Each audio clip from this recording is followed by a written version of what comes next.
আলাইকুম viewers, ঝর্ণাস cooking হাউসের পক্ষ থেকে আবারও সবাইকে স্বাগতম। আজ আমি আরেকটি রেসিপি নিয়ে চলে এসেছি। রেসিপিটা হলো একেবারে ঝটপট এবং খুব সহজে রান্না করা যায়। রেসিপিটি হলো চিলি চিকেন। চিলি চিকেন কার না পছন্দ, আমার তো খুবই পছন্দ।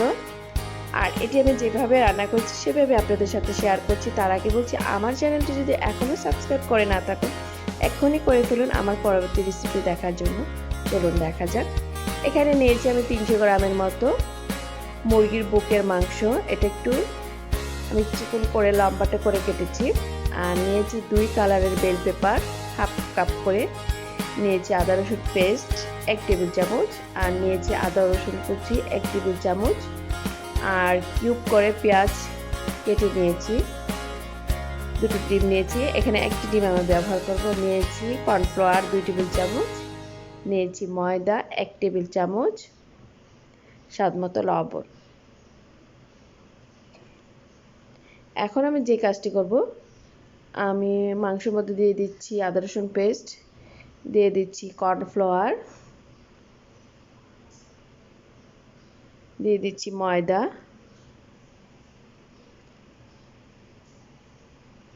দিয়ে দিচ্ছি স্বাদমতো লবণ, আর দিয়ে দিচ্ছি 1 টেবিল চামচ ভিনেগার,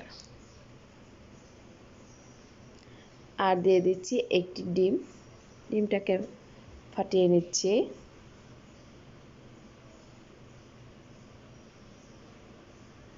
এখন আমি সবকিছু একসাথে হাত দিয়ে মিক্সড করে নিচ্ছি।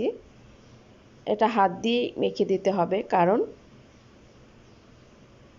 চামচের সাহায্যে এটা মেখে নিলে দেখা গেল সম্পূর্ণভাবে মাখা হবে না, তাই আমি হাত দিয়ে মেখে নিচ্ছি। মাখা হয়ে গেছে, এটা আমি সাইডে রেখে দিয়ে বাকি কাজগুলো করছি।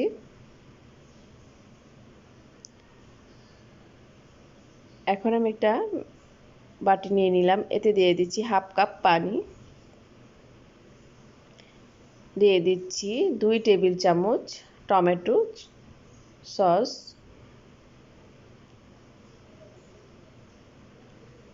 দিয়ে দিচ্ছি 3 টেবিল চামচ চিলি সস,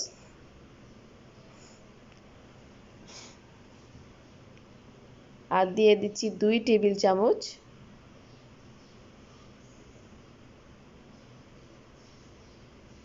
সয়া সস।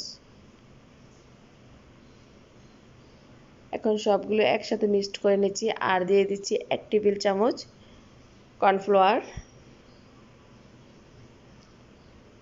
কর্নফ্লাওয়ারটা দিয়ে আস্তে আস্তে ভালো করে মিক্সড করে নিতে হবে, যাতে জমাট বেঁধে না যায়। আমার মিক্সড করা হয়ে গেছে। এখন এটাকে আমি একটু সাইডে রেখে দিয়ে রান্নার বাকি কাজটা শুরু করব। চলো একটি প্যান বসিয়ে নিলাম, এতে দিয়ে দিলাম হাফ কাপের মতো তেল।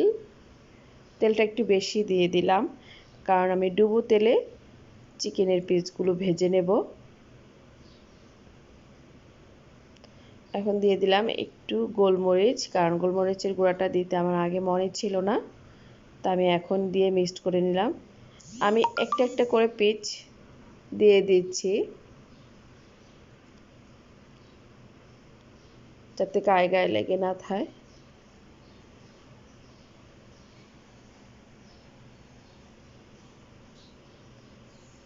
আপনারা চাইলে 2বারেও ভেজে নিতে পারেন। আমি একসাথে সবগুলো ভেজে নিয়েছি, আর একটু ফাঁকা করেও দিয়েছি যাতে গায়ে না লেগে যায়, তাই আবার একটু উল্টিয়ে দিচ্ছি, একটু ছড়িয়ে দিচ্ছি। দেখুন এক পিঠ হয়ে আসছে, উল্টিয়ে দিলাম।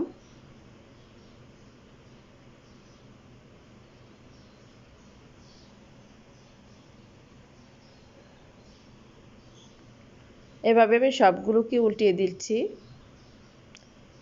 আর অপর পিঠটিও আমার হয়ে গেছে। আমি এই কালারটাই তুলে নিলাম, আপনারা চাইলে কালারটা আর একটু ডিপ করে নিতে পারেন। দেখুন আমি এ তেলেই রান্নাটা করব, আর তেলটা একটু কমিয়ে নিয়েছি, তেলটা অনেক। এখন দিয়ে দিলাম আদা ও রসুন কুচি। আদা রসুন কুচিটা একটু ভেজে নেব। দেখুন তেলটা গরম, তাই সহজেই সেন্ট বের হয়ে এসেছে একটা।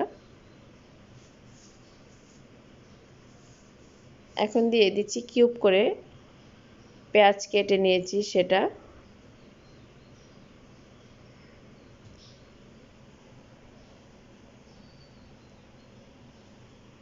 আর দিয়ে দিলাম বেল পেপার। দেখুন এখানে আমি 2 কালারের বেল পেপার ব্যবহার করেছি। আপনারা অবশ্যই পারলে 2 কালারের বেল পেপারই ব্যবহার করবেন।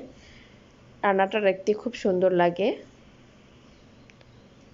এটা কালারফুল লাগতেছে দেখতে। আর দিয়ে দিচ্ছি যে চিকেনগুলো ভেজে রেখেছিলাম সেই চিকেনগুলো। এখানে বেশি একটা সময় নিয়ে আমি করব না, কারণ ভাজার সময় এটা সেদ্ধ হয়ে গেছে। আর দিয়ে দিচ্ছি যে সসটা তৈরি করেছি।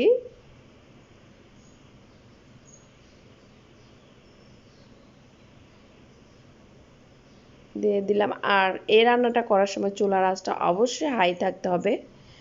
আর আমি একটু ঢেকে দিলাম তাড়াতাড়ি বলক চলে আসার জন্য। দেখুন বলকটাও চলে এসেছে। ঢাকনাটা তুলে আবার একটু নেড়ে দিচ্ছি।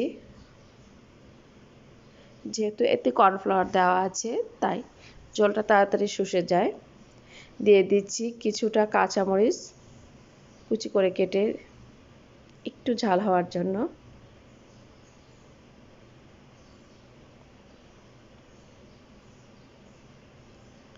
আমার রান্নাটা প্রায় শেষ পর্যায়ে।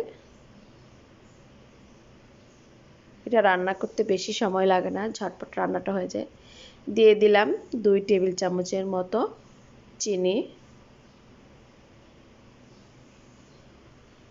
আর দিয়ে দিচ্ছি, একটু নেড়ে নিলাম।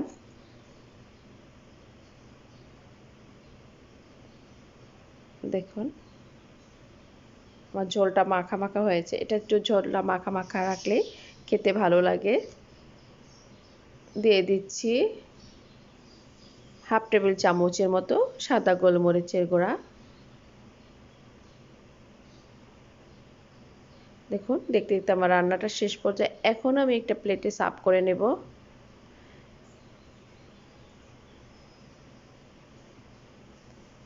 এটা খুব সহজেই ঝোলটা শুষে নেয়, তা আমি এই ঝোলটা থাকা অবস্থায় নামিয়ে নেব।